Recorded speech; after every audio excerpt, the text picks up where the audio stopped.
ओम श्री परमात्मने नमः। श्री राधा कृष्णाभ्याम नमः।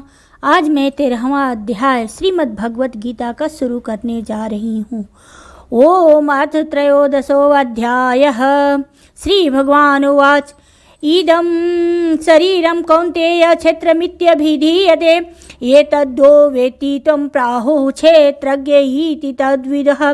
श्री भगवान बोले, हे अर्जुन, यह शरीर क्षेत्र इस नाम से कहा जाता है और इसको जो जानता है उसको क्षेत्रज्ञ इस नाम से उनके तत्व को जानने वाला ज्ञानी जन कहते हैं। क्षेत्रज्ञं चापि मां विद्विं सर्वक्षेत्रेषु भारत क्षेत्रज्ञयोर्ज्ञानं यत् ज्ञानं मतं मम। हे अर्जुन, तू सब क्षेत्रों में क्षेत्रज्ञ अर्थात जीवात्मा भी मुझे ही जान और क्षेत्रज्ञों को अर्थात विकार सहित प्रकृति का और पुरुष का जो तत्व से जानना है वह ज्ञान है, ऐसा मेरा मत है। तत्क्षेत्रं यच्च यादृक्यच्च यदि यद्विकारी यतश्च यत् स च यो यत्प्रभावश्च तस्माश्येन मे शृणु। वह क्षेत्र जो और जैसा है तथा जिन विकारों वाला है और जिस कारण से जो हुआ है तथा वह क्षेत्रज्ञ भी जो और जिस प्रभाव वाला है वह सब संक्षेप में मुझसे सुन। ऋषि भी बहुधा गीतम छंदो भी विधय पृथक ब्रह्मसूत्र पदैश्चैव हेतुमद्भिर्निश्चित। यह क्षेत्र और क्षेत्रज्ञ का तत्व ऋषियों द्वारा बहुत प्रकार से कहा गया है और विविध वेद मंत्रों द्वारा भी विभाग पूर्वक कहा गया है तथा भली भांति निश्चय किए हुए युक्त ब्रह्मसूत्र के पदों द्वारा भी कहा गया है।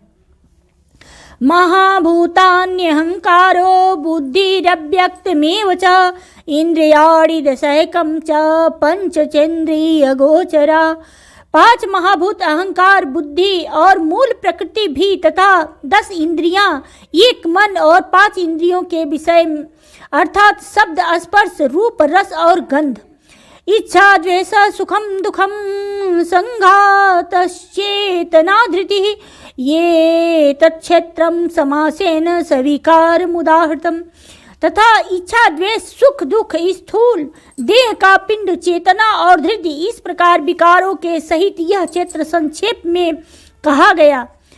अमानित्यं दम्भित्वमहिंसां क्षान्तिराजर्वम् आचार्योपासनं शौचं स्थैर्यमात्मविनिग्रहः। श्रेष्ठता के अभिमान का अभाव, दंभाचरण का अभाव, किसी भी प्राणी को किसी प्रकार भी न सताना, क्षमा भाव, मन बाड़ी आदि की सरलता, श्रद्धा भक्ति सहित गुरु की सेवा, बाहर भीतर की शुद्धि, अंतःकरण की स्थिरता और मन इंद्रियों सहित शरीर का निग्रह। इंद्रियार्थेषु वैराग्यम् अनहंकार एव च जन्म मृत्यु जरा व्याधि दुख दोषानुदर्शनम्। इस लोक और परलोक के संपूर्ण भोगों में आसक्ति का अभाव और अहंकार भी अभाव, जन्म मृत्यु जरा और रोग आदि में दुख और दोषों का बार बार विचार करना। आसक्तिरनभिष्वङ्गः पुत्रदार गृहादिषु नित्यं च समचितत्वम् इष्टानिष्टोपपत्तिषु।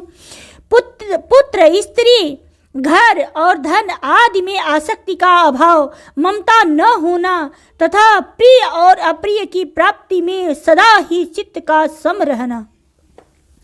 मयि चानन्य योगेन भक्तिरव्यभिचारिणी विविक्त देश सेवित्व मरतिर्जन संसदि।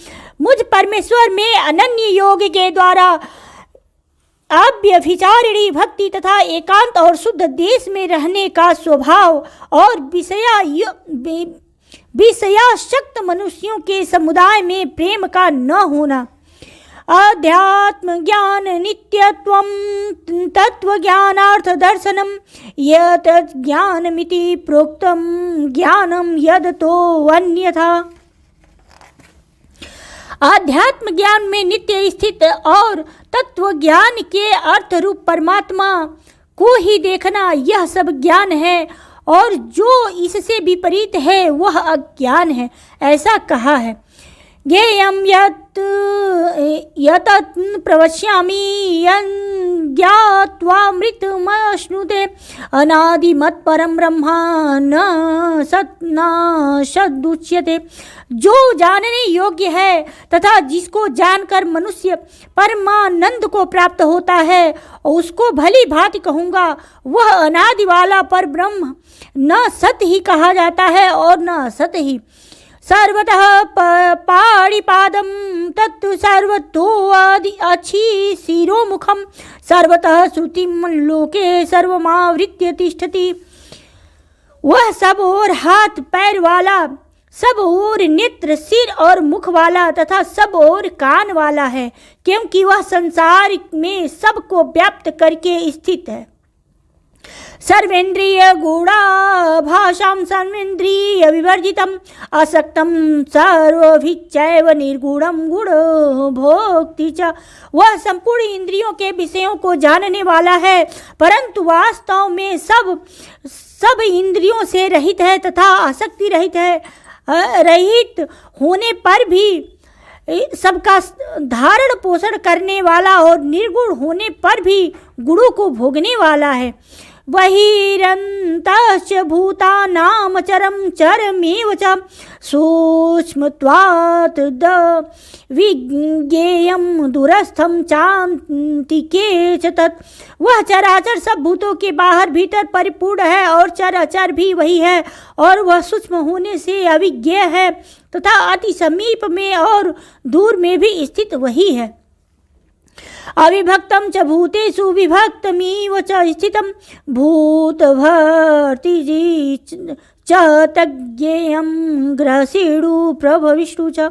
वह परमात्मा विभाग रहित एक रूप से आकाश के सदृश परिपूर्ण होने पर भी चराचर संपूर्ण भूतों में विभक्त सा स्थित प्रतीत होता है, तथा वह जानने योग्य परमात्मा विष्णु रूप से भूतों को धारण पोषण करने वाला और रुद्र रूप से संहार करने वाला तथा ब्रह्मा रूप से सबको उत्पन्न करने वाला है।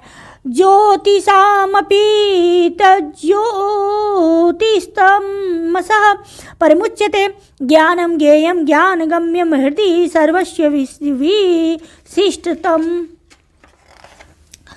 वह पर ब्रह्मा ज्योतियों का भी ज्योति एवं माया से अत्यंत परे कहा जाता है। वह परमात्मा बोध स्वरूप जानने के योग्य एवं तत्व ज्ञान से प्राप्त करने योग्य है और सबके हृदय में विशेष रूप से स्थित है। इति क्षेत्रं तथा ज्ञानं ज्ञेयं चोक्तं समासतः मद्भक्त एतद्विज्ञाय मद्भावा योपपद्यते। इस प्रकार क्षेत्र तथा ज्ञान और जानने योग्य परमात्मा का स्वरूप संक्षेप में कहा गया। मेरा भक्त इसको तत्व से जानकर मेरे स्वरूप को प्राप्त होता है। प्रकृतिं पुरुषं चैव विद्वयनादिभावपि विकारांश्च गुणांश्चैव विद्वि प्रकृति संभवान्। प्रकृति और पुरुष इन दोनों को ही तू अनादि जान और राग द्वेषादि विकारों को तथा त्रिगुणात्मक संपूर्ण पदार्थों को भी प्रकृति से ही उत्पन्न जान। कार्यकरण कर्तृत्वे हेतु प्रकृति रुच्यते पुरुष सुख दुखानां भोक्तृत्वे हेतु रुच्यते। कार्य और करण को उत्पन्न करने में हेतु प्रकृति कही जाती है और जीवात्मा सुख दुख के भोक्तापन में अर्थात भोगने में हेतु कहा जाता है। पुरुषः प्रकृतिस्थो हि भुङ्क्ते प्रकृति जान गुणान कारणम गुण संगो अस्य सद शब्दो निजन्मसु। प्रकृति में स्थित ही पुरुष प्रकृति से उत्पन्न त्रिगुणात्मक पदार्थों को भोगता है और इन गुणों का संग ही इस जीवात्मा के अच्छी बुरी योनियों में जन्म लेने का कारण है। उपद्रष्टानुमंता च भर्ता भोक्ता महेश्वरः परमात्मेति चाप्युक्तो देहे अस्मिन् पुरुषः परः। इस देह में स्थित यह आत्मा वास्तव में परमात्मा ही है। वह साक्षी होने से उपद्रष्टा और यथार्थ सम्मति देने वाला होने से अनुमंता, सबका धारण पोषण करने वाला होने से भर्ता, जीवन रूप से भोक्ता, ब्रह्मा आदि की स्वामी होने से महेश्वर और शुद्ध सच्चिदानंद घन होने से परमात्मा, ऐसा कहा गया है। य एवं वेत्ति पुरुषं प्रकृतिं च गुणैः सह सर्वथा वर्तमानो अपि न स भूयो अभिजायते। इस प्रकार पुरुषों और गुणों के सहित प्रकृति को जो मनुष्य तत्व से जानता है, वह सब प्रकार से कर्तव्य कर्म करता हुआ भी फिर नहीं जन्मता। ध्यानेनात्मनि पश्यन्ति केचिदात्मानमात्मना अन्ये सांख्येन योगेन कर्म योगेन चापरे। उस परमात्मा को कितने ही मनुष्य तो शुद्ध हुई सूक्ष्म बुद्धि से ध्यान के द्वारा हृदय में देखते हैं, अन्य कितने ही ज्ञान योग के द्वारा और दूसरे कितने ही कर्म योग के द्वारा देखते हैं अर्थात प्राप्त करते हैं। अन्ये त्वेवम जानन्तः श्रुत्वान्वेयेभ्य उपासते ते अपि चातितरन्तेव मृत्युं श्रुतिपरायणा। परंतु इनसे दूसरे अर्थात जो मंद बुद्धि वाले पुरुष हैं, वे इस प्रकार न जानते हुए दूसरों से अर्थात तत्व के जानने वाले पुरुषों से सुनकर भी तदनुसार उपासना करते हैं, और वे श्रवण परायण पुरुष भी मृत्यु रूप संसार सागर को निसंदेह तर जाते हैं। यावत् संज्ञायते किंचित सत्वं स्थावर जंगमं क्षेत्रज्ञ संयोगात् द्विद्वि भरतर्षभ। हे अर्जुन, यावन मात्र जितने भी अस्थावर जंगम प्राणी उत्पन्न होते हैं, उन सबको तू क्षेत्र और क्षेत्रज्ञ के संयोग से ही उत्पन्न जान। मम सर्वेषु भूतेषु तिष्ठन्तं परमेश्वरं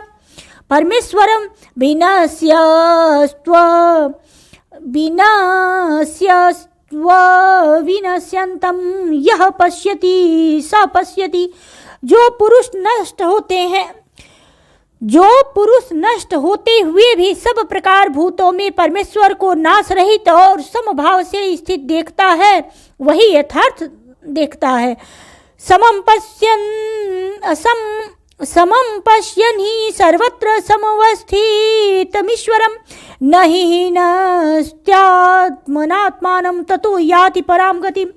क्योंकि जो पुरुष सब में समभाव से स्थित परमेश्वर को समान देखता हुआ अपने द्वारा अपने को नष्ट नहीं करता, इससे वह परम गति को प्राप्त होता है। प्रकृत्यैव च कर्माणि क्रियमाणानि सर्वशः यः पश्यति तथात्मानं कर्तारं स पश्यति। और जो पुरुष संपूर्ण कर्मों को सब प्रकार से प्रकृति के द्वारा ही किए जाते हुए देखता है और आत्मा को अकर्ता देखता है, वही यथार्थ देखता है। यदा भूत पृथग् भावमेकस्थमनु पश्यति ततएव च विस्तारं ब्रह्मा संपद्यते तदा। जिस क्षण वह पुरुष भूतों के पृथक पृथक भाव को एक परमात्मा में ही स्थित तथा उस परमात्मा से ही संपूर्ण भूतों का विस्तार देखता है, उसी क्षण वह सच्चिदानंद घन ब्रह्मा को प्राप्त हो जाता है। अनादित्वान् निर्गुणत्वात् परमात्मायमव्ययः शरीरस्थोऽपि कौन्तेय न करोति न लिप्यते। हे अर्जुन, अनादि होने से और निर्गुण होने से यह अविनाशी परमात्मा शरीर में स्थिर होने पर भी वास्तव में न तो कुछ करता है और न लिप्त ही होता है। यथा सर्वगतं क्षम्यादाकाशं नोपलिप्यते सर्वत्रावस्थितो देहे तथात्मा नोपलिप्यते। जिस प्रकार सर्वत्र व्याप्त आकाश सूक्ष्म होने के कारण लिप्त नहीं होता, वैसे ही देह में सर्वत्र स्थित आत्मा निर्गुण होने के कारण देह के गुणों से लिप्त नहीं होता। यथा प्रकाशयत्येकः कृत्स्नं लोकमिमं रविः क्षेत्रं क्षेत्री तथा कृत्स्नं प्रकाशयति भारत। हे अर्जुन, जिस प्रकार एक ही सूर्य इस संपूर्ण ब्रह्मांड को प्रकाशित करता है, उसी प्रकार एक ही आत्मा संपूर्ण क्षेत्र को प्रकाशित करता है। क्षेत्र क्षेत्रज्ञयोरेवमन्तरं ज्ञान च सूसा भूत प्रकृति मोक्षम च ये विदुर्यान्ति ते परम। इस प्रकार क्षेत्र और क्षेत्रज्ञ के भेदों को तथा कार्य सहित प्रकृति से मुक्त होने को जो पुरुष ज्ञान नेत्रों द्वारा तत्व से जानते हैं, वे महात्मा जन परम ब्रह्म परमात्मा को प्राप्त होते हैं। ओम तत्सदिति श्रीमद्भगवत गीता सुपनिषत्सु ब्रह्मा विद्यायां योग शास्त्रे श्री कृष्ण अर्जुन संवादे क्षेत्र क्षेत्रज्ञ विभाग योगो नाम त्रयोदशोऽध्यायः। श्री राधा कृष्णाभ्याम नमः। हे राधा रानी, पढ़ने में मन क्रम वचन से कोई भी गलती हुई हो तो उसके लिए क्षमा कीजिएगा। हे श्री राधा रानी, आज 13वां अध्याय श्रीमद् भगवत गीता का पूरा हुआ। राधे राधे।